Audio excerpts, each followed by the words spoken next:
ሰላም እንዴት ናችሁ የቻናሌ ቤተሰቦች በያላችሁበት ሰላማችሁ ይብዛ። ዛሬ በሌላ ቪዲዮ ተመልሻለሁ። ዛሬ ይዤላችሁ የመጣው አማርኛ ፊደል ነው። አማርኛ ፊደል ከዘ ፊደል እስከ ጠ ያሉ ፊደሎችን በደንብ አድርጌ አሳያችኋለሁ። በተለይ ጀማሪ ከሆናችሁና ፊደል መቁጠር ላይ ካላችሁ ከኔ ጋር አብራችሁ ፊደሎችን እስከመጨረሻ ድረስ እስከ ጠ ፊደል እስከምቆጥር ድረስ አብራችሁ ከኔ ጋር እየቆጠራችሁ ተከታተሉ። ከጠ እስከ ዘ ፊደል ነው ማሳያችሁ። አብራችሁ ከኔ ጋር እየቆጠራችሁ ፊደሎችን ተለማመዱ ማለት ነው። ቀጥታ ፊደሎችን እየቆጠሩ አሳያችኋለሁ። ላይክ እና ሼር ያደርጋችሁ እስከመጨረሻ አብራችሁ ይቆዩ። ዛሬ እነዚህ ፊደሎች በደንብ አድርገን እንመማራለን። መልካም ቆይታ ይሁንላችሁ።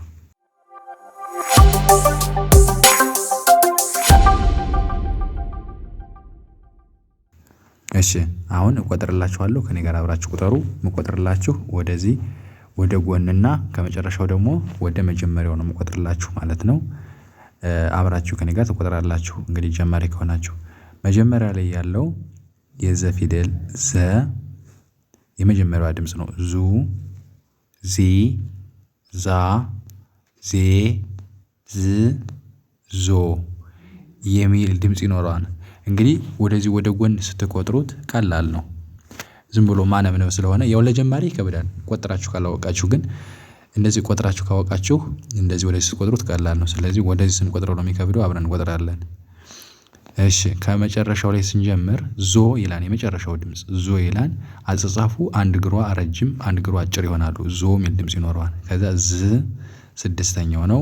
ካናቷ ላይ ጠበም ያላለው ዝ የሚል ድምጽ ነው የሚኖረው። ከዛ ዜ አምስተኛዋ ናት፣ ቀለበት አላት ማለት ነው። ዛ አራተኛዋ አሁንም በዚህ በኩል እግሩ ረጅም ነው፣ በዚህ በኩል አጭር ነው። ከዞ ጋር ተቃራኒ ማለት ነው። የዚህኛው የዛ አራተኛዋ በዚህ በኩል ረጅም፣ ዞ የምትለዋ ደግሞ በዚህ በኩል ያለው እግሩ ረጅም ነው። ይህን ልዩነቱን ማወቅ ያስፈልጋል። ድምፁ ዛ ነው የሚለው። ከዛ የሶስተኛዋ ዚ የሚል ድምጽ ይኖራታል። ዚ የሚለው ሶስተኛው ሲሆን እግሩ ይኸው ጫማ አለው ከታች ማለት ነው ቅጥላቱ ዚ። ሁለተኛው ደግሞ ዙ ይላል። ከጎኑ ላይ ቅጥላት ይኖረዋል። ስለዚህ ሁለተኛው ፊደል ከጎኑ ቅጥላት ነው የሚኖረው ማለት ነው። ዙ ይላል። የመጀመሪያው ምንም ቅጥላት የሌለው አንድ ወጥ ነው፣ ዘ ይላል ማለት ነው። እስኪ አሁን ልድገምላችሁ ድምጹን። ዞ ዝ ዜ ዛ ዚ ዙ ዘ ሚል ድምጽ ይኖረዋል ማለት ነው። ይህን ከያዛችሁ ቀጥታ ማንበብ ትችላላችሁ። እናንተ ቅጥላቱን በደንብ እዩትና ፊደሉን እንደዚህ ከቆጠራችሁ በደንብ ትችላላችሁ ማለት ነው። ኦኬ ከዛ ፊደል ቀጥላ ደግሞ ዠ ትባላለች። ዠ የመጀመሪያዋ ዠ ዡ ዢ ዣ ዤ ዥ ዦ ይላል ማለት ነው ድምፁ። አሁን ደግሞ ወደዚህ ነው የምንቆጥረው፣ ወደ መጣንበት ማለት ነው። ከመጨረሻው ወደ መጀመሪያው። የመጨረሻው ዦ ይላል ድምፁ። ዦ እንደነገርኳችሁ ያው አንድ እግሩ በዚህ በኩል ያለው እግሩ ረዝም ይሆናል፣ ይሄኛው ደግሞ አጭር ነው የሚሆነው። ዦ ዥ ይላል። ስድስተኛው ደግሞ ከአናቱ ላይ ነው መለየው። ከሌሎቹ ፊደል የምትለዩበት አናቱ ላይ ያለው ቅጥላት ነው ማለት ነው። ዥ እዛ አምስተኛዋ ዤ ትላለች፣ ቀለበት አላት ዤ። አራተኛዋ ዣ አሁንም በዚህ በኩል ያለው እግሯ ረጅም፣ ይሄኛው እግሯ አጭር ይሆናል ማለት ነው። ዣ ይላል ድምፁ። ሶስተኛዋ እግሯ ሸፋፋ ነው ዢ። ሁለተኛው ዡ ከጎኑ ቅጥላት አለው። የመጀመሪያው ዠ ይላል ማለት ነው። በእንደዚህ ማወቅ በደንብ መቁጠር ከኔ ጋር አብራችሁ የደጋገማችሁ ቪዲዮ ማየት። ልቁጠርላችሁ። ዦ ዥ ዤ ዣ ዢ ዡ ዠ የሚል ድምጽ ይኖረዋል ማለት ነው። በእንደዚህ መያዝ አለባችሁ ፊደሉን። ኦኬ ከዠ ፊደል ቀጥላ ደግሞ የ ነች።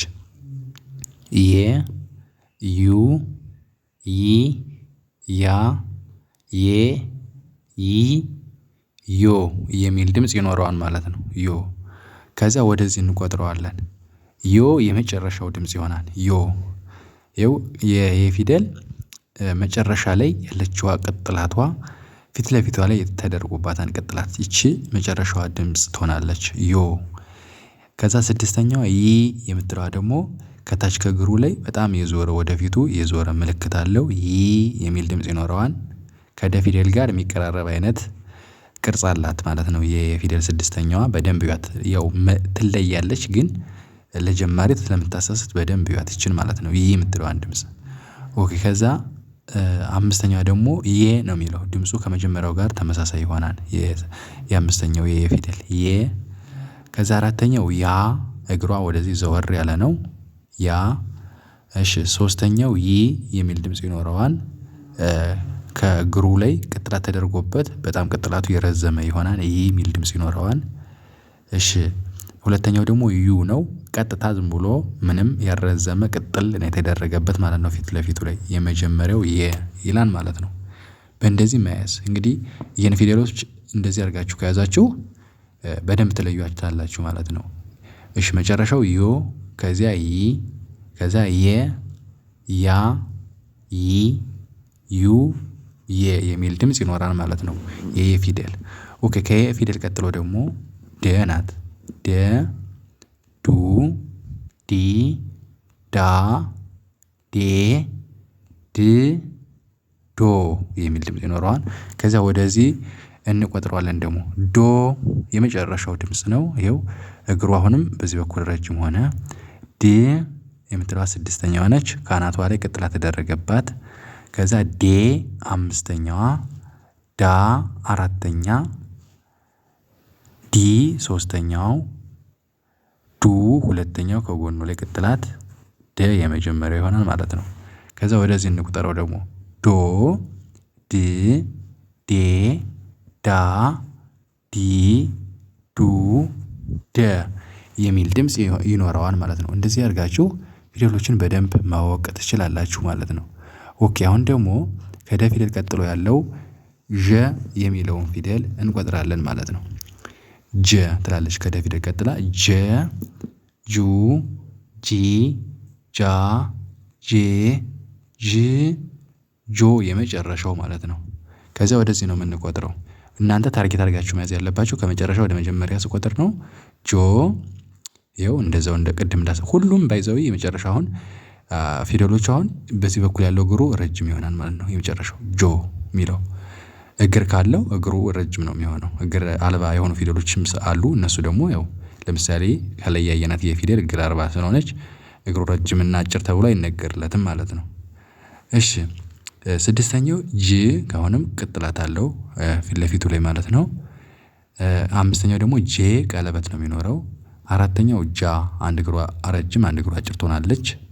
ጂ ሶስተኛዋ እግሯ ሸፋፋ ነው። ጁ ሁለተኛው ከጎኑ ቅጥላት አለው። ጀ መጀመሪያ ነው ምንም ቅጥላት የለውም ማለት ነው። በእንደዚህ መያዝ ትችላላችሁ። እሺ ጆ ከዛ ጅ ከዛ ጄ ጃ ጂ ጁ ጀ የሚል ድምጽ ይኖራል ማለት ነው። ኦኬ ከጀ ፊደል ቀጥሎ ደግሞ ገ ነው የሚባለው ገ ገ ጉ ጊ ጋ ጌ ግ ጎ ብላችሁ ትቆጥሩታላችሁ። ፊት ለፊት ቀላል ነው። ከዛ ወደ መጣንበት ስንቆጥር ከበድ ይላል። ይሄን አብራችሁ ከኔ ጋር ትቆጥራላችሁ። ጎ መጨረሻው ካናቱ ላይ የሚል መለያ ያለው አሁን ይሄ እግር አልባ ይባላል ፊደሉ እግር የሌለው ማለት ነው። ከዛ ግ ስድስተኛ ነው። ከፊት ለፊቱ ላይ ቀለበት ነው የተደረገበት ካናቱ። ጌ የምትለዋ ደግሞ ያው አምስተኞች ሁሉም ቀለበት ነው የሚኖራቸው። ጌ ቀለበት አላት። ጋ አራተኛዋ ነው። ፊቱ ወደዚህ ነው የዞረው ማለት ነው። ከረ ፊደል ጋር ይመሳሰላል። ገ ፊደል ማለት ለጀማሪ ነው። አሁን ረ ፊደል ሲጻፍ ወደዚህ ፊት ለፊቱ ወደዚህ ነው የዞረው ወደ ፊደሉ መጨረሻ ነው የዞረው። ይሄ ደግሞ ወደ ፊደሉ መጀመሪያ ፊቱ ስለዞረ ተቃራኒ ናቸው ማለት ነው። ለጀማሪ ግን ያሳስታሉ። ጋ የሚል ድምጽ ይኖረዋል። ጊ ሶስተኛዋ ነች። ጉ ሁለተኛ ገ የመጀመሪያው ማለት ነው። እሺ እንቁጠረው ጎ ከዛ ግ ከዛ ጌ ጋ ጊ ጉ ገ ይላል ማለት ነው። ይሄን ይመስላል። የመጨረሻ ጠን ፊደል እንቆጥርና እንጨርሳለን። ጠ ጡ ጢ ጣ ጤ ጥ ጦ ይላል። ከዛ ወደዚህ እንቆጥረዋለን ደግሞ ጦ ይሄ እግር ስላለው ይኸው በዚህ በኩል እግር ረጅም ሆነ። ጥ ስድስተኛ ጤ አምስተኛዋ ጣ አራተኛ ጢ ሶስተኛዋ እግሯ ሸፋፋ ጡ ሁለተኛው ጠ የመጀመሪያ። ልድገምላችሁ ጦ ጥ ጤ ጣ ጢ ጡ ጠ የሚል ድምጽ ይኖረዋል ማለት ነው። እንደዚህ በማድረግ ፊደሎችን ማወቅ መለማመድ ትችላላችሁ ማለት ነው። ዛሬ ይዤላችሁ የመጣሁ ከዘ ፊደል እስከ ጠ ፊደል ያሉትን ነበረ። ከተመቻችሁ ላይክ እና ሼር በማድረግ አብራችሁ ከኔ ጋር በደንብ አድርጋችሁ ቁጠሯቸው። ከዛ እዚህ ላይ ያየናቸውን ፊደሎች ትይዛላችሁ ማለት ነው። ቀጥሎ ያሉትን ደግሞ እሰራላችኋለሁ በቀጣይ ቪዲዮ። የዛሬ ቪዲዮ ይህን ይመስል ነበር። ከተመቻችሁ ላይክ ሸር በማድረግ አበረታቱኝ። አዲስ የሆናችሁ ሰብስክራይብ አድርጋችሁ ቻናል ቤተሰብ ሁኑ።